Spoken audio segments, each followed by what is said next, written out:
Baik, bismillahirrahmanirrahim. Assalamualaikum warahmatullahi wabarakatuh. Perkenalkan, nama saya Fadilah Fajarah Mahida dengan NIM S1E12403. Jadi pada kesempatan ini saya akan menjelaskan terkait tugas sistem operasi yang ketiga, yaitu dengan judul materi virtual mesin.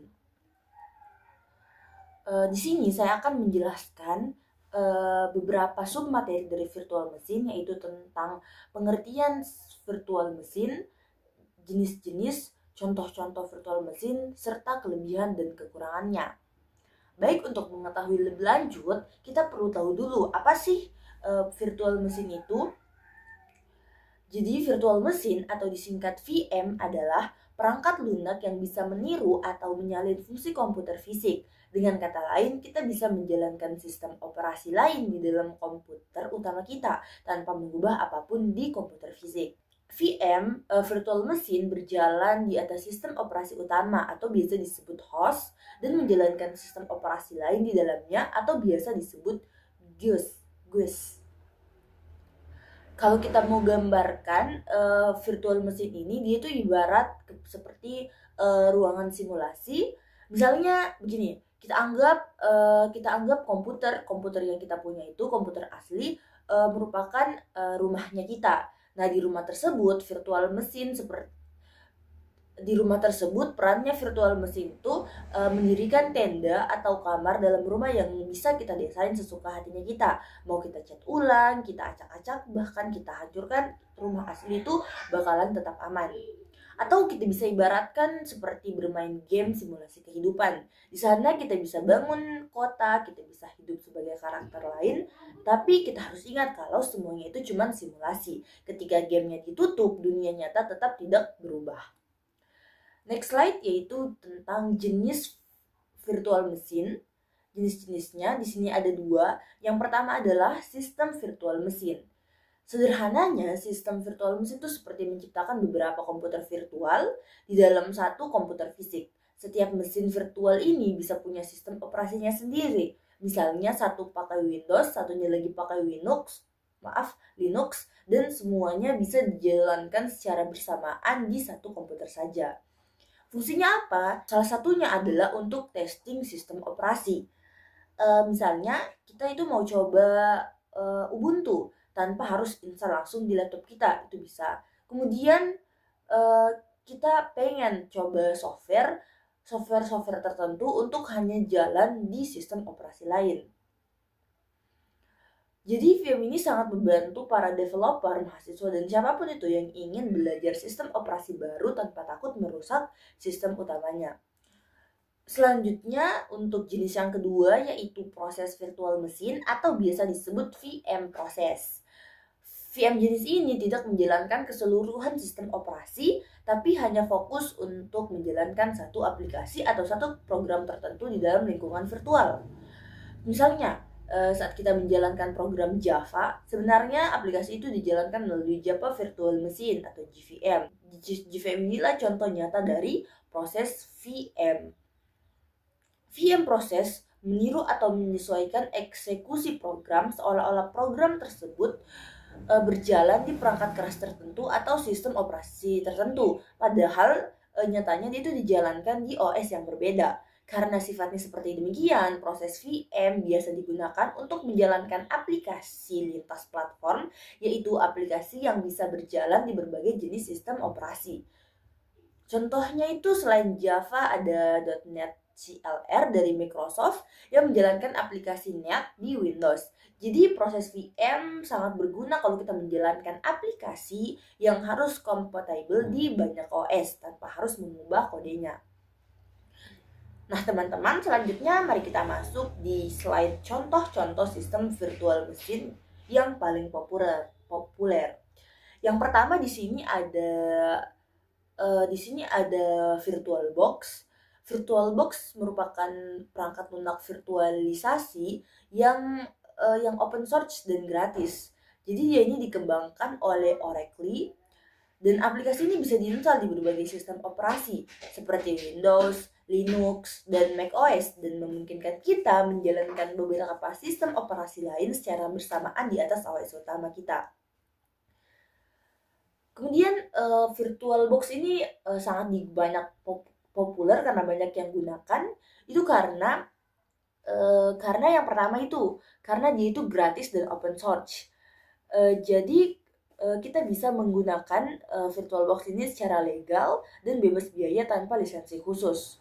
Kemudian yang kedua adalah mudah dihubungkan. Jadi antar muka VirtualBox cukup user friendly, jadi cocok untuk pemula sampai yang sudah mahir. Bahkan ketika kita mau dokumentasi dan panduan online juga itu lengkap dan mudah untuk kita ikuti.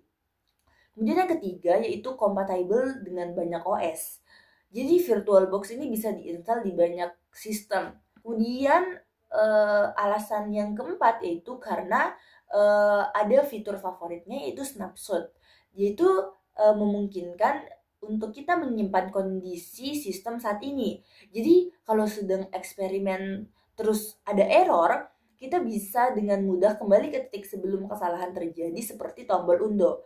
Dan yang terakhir adalah portable. Jadi VirtualBox itu memungkinkan kita untuk menyimpan VM dalam bentuk file. File ini bisa kita bawa dan jalankan di komputer lain tanpa perlu install ulang OS dan aplikasinya dari awal.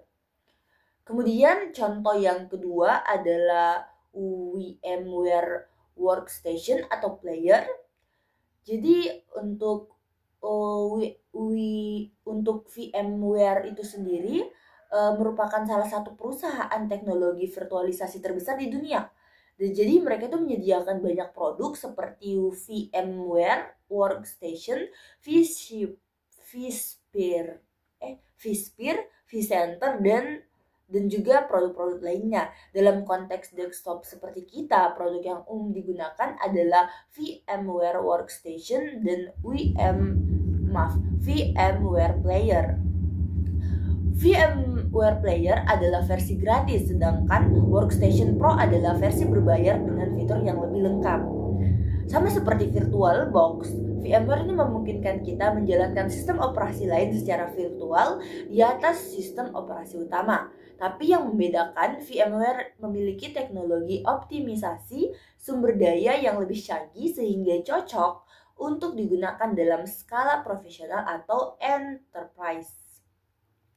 Nah, dengan VMware ini banyak perusahaan bisa menggabungkan beberapa server fisik ke dalam satu server virtual sehingga menghemat biaya, ruang, dan juga listrik. Keunggulan VMware itu sendiri ada banyak. Keunggulan yang pertama itu kemudahan penggunaan. Jadi antarmukanya itu dirancang sangat intuitif, jadi lebih mudah dalam penggunaannya. Kemudian yang kedua adalah ketersediaan tinggi. Jadi kalau server fisik utama tiba-tiba mati, VMware bisa otomatis memindahkan VM ke server lain tanpa gangguan lain. Jadi ini sangat penting untuk layanan yang harus online terus. Kemudian yang ketiga adalah VMware ini dikenal memiliki performa yang cepat dan stabil serta mampu memaksimalkan penggunaan CPU, RAM, dan juga storage. Kemudian keunggulan yang kelima adalah skalabilitas fleksibel, dan yang terakhir adalah VMware menyediakan fitur seperti isolasi jaringan, sandboxing, dan kontrol akses yang ketat sehingga aman dari gangguan dan juga serangan cyber. Kemudian contoh yang ketiga yaitu Microsoft Hyper-V. Hyper-V ini merupakan teknologi virtualisasi buatan Microsoft dan biasanya digunakan di lingkungan yang memakai sistem operasi Windows, terutama versi Pro, Enterprise, atau Windows Server. Dengan Hyper-V, kita bisa menjalankan beberapa sistem operasi dan aplikasi sekaligus dalam satu komputer tanpa harus menghapus OS utamanya.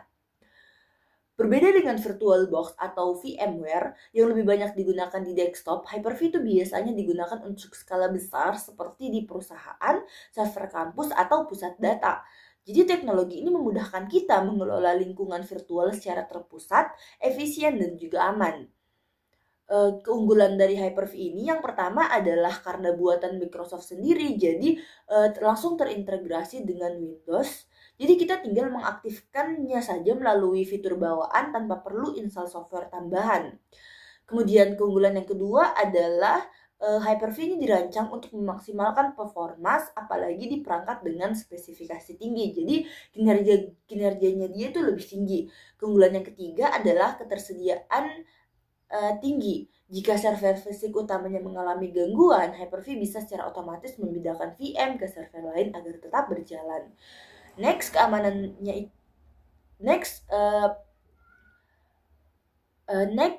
keunggulan yang keempat adalah keamanannya itu terjamin, dan keunggulan yang terakhir adalah skalabilitas fleksibel. Baik, kita lanjut di contoh yang selanjutnya, yaitu Java Virtual Machine atau JVM. JVM merupakan bagian penting dari platform Java yang sering kita dengar dengan slogan Write Once, Run Anywhere. Artinya, program Java cukup ditulis sekali saja dan bisa dijalankan di berbagai sistem operasi tanpa kita ubah. Program yang ditulis dengan bahasa Java akan dikompilasi menjadi bytecode, yaitu format instruksi mencegah yang tidak langsung dipahami oleh komputer. Nah, disinilah peran JVM. JVM bertugas untuk menjalankan bytecode dengan cara menerjemahkannya ke dalam kode mesin, yaitu bahasa yang bisa dipahami langsung oleh perangkat keras komputer. Jadi JVM itu bukan mesin virtual yang menjalankan sistem operasi, tapi itu lebih seperti penerjemah antar aplikasi dan juga komputer. Karena setiap sistem operasi punya cara kerjanya yang berbeda, maka JVM pada Windows akan berbeda dengan JVM di Linux atau di macOS. Tapi selama kita punya JVM perangkat kita, program Java bisa tetap dijalankan tanpa perlu ditulis ulang. Kemudian kita mau lihat apa perbedaannya dengan sistem VM. Jadi berbeda dengan VirtualBox atau VMware yang menjalankan satu OS penuh secara virtual, JVM hanya menjalankan aplikasi tertentu dalam lingkungan virtual.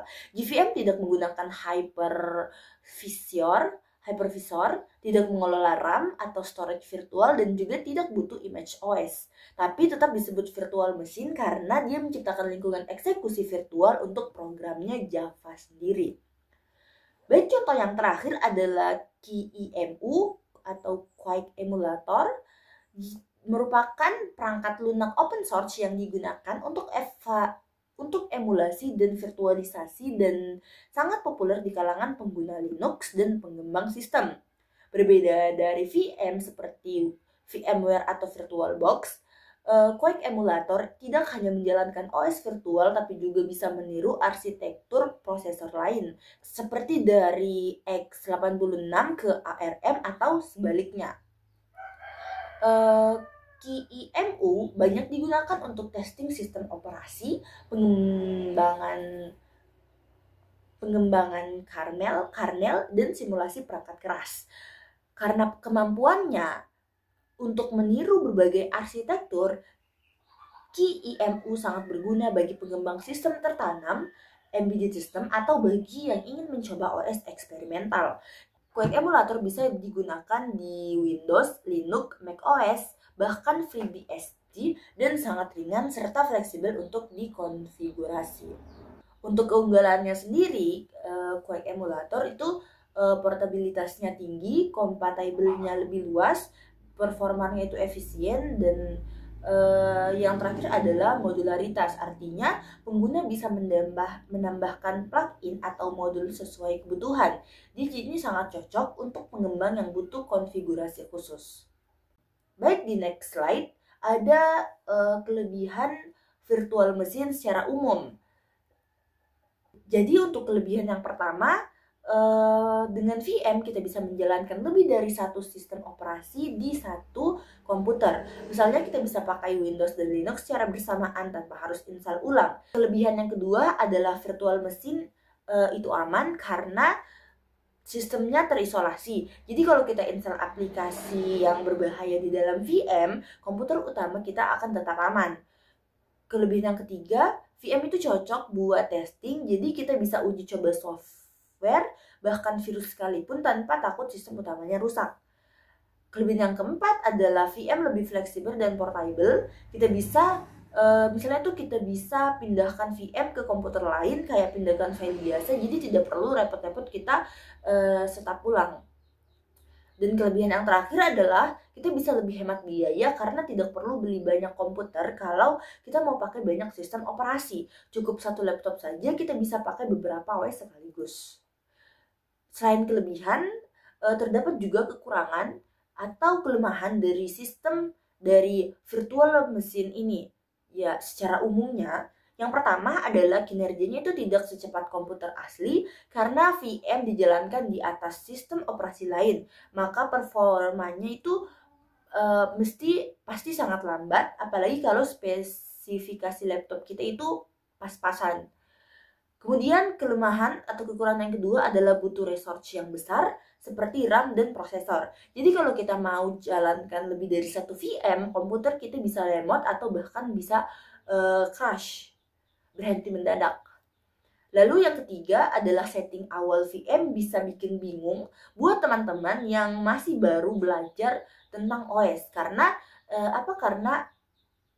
Karena harus atur dulu banyak hal seperti alokasi memori, hard disk memori, dan memilih file ISO-nya. Terakhir, akses ke perangkat keras juga terbatas. Misalnya, kadang VM itu tidak bisa mendeteksi USB atau Bluetooth dengan sempurna seperti di sistem asli. Jadi, kalaupun virtual machine ini sangat berguna, banyak kelebihannya, tetap ada batasan yang perlu kita perhatikan sebelum kita gunakan. Baik, untuk selanjutnya kita sudah bahas contoh, kita sudah bahas jenis dan juga kelebihan dan kekurangannya. Kita masuk di contoh instalasi virtual machine. Di sini kita akan mencoba untuk menginstal VirtualBox. Jadi pertama teman-teman itu buka Chrome-nya, kemudian searching VirtualBox, enter. Ketika sudah di searching, kita buka situsnya, Oracle VirtualBox.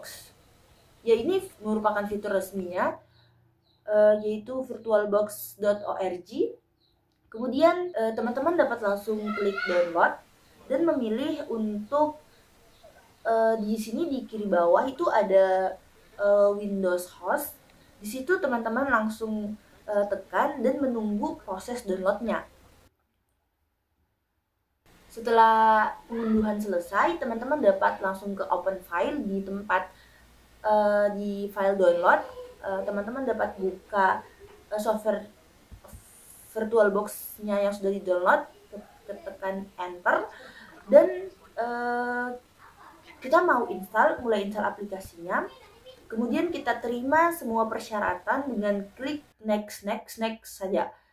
Jadi terlihat VirtualBox akan diinstal di lokasi berikut. Kita langsung saja, jadi kita ingat di mana dia akan tersimpan. Kita next. Di sini ada pengaturan khusus, jadi kita biarkan saja semuanya tercentang dan kita klik next lagi. Kemudian kita install sambil kita tunggu prosesnya. Nah, setelah selesai kita finishkan. Kemudian kita kembali ke halaman utama, kita pencet. Di sini sudah tampak bahwa VirtualBox-nya itu sudah terdownload. Kita mau buka software tersebut. Nah, setelah dibuka tampak halaman awal untuk software VirtualBox. Untuk kita gunakan, kita bisa langsung jalankan saja untuk prakteknya atau untuk gunakan software VirtualBox ini. Baik teman-teman, saya rasa cukup penjelasan dari saya. Terima kasih. Wassalamualaikum warahmatullahi wabarakatuh.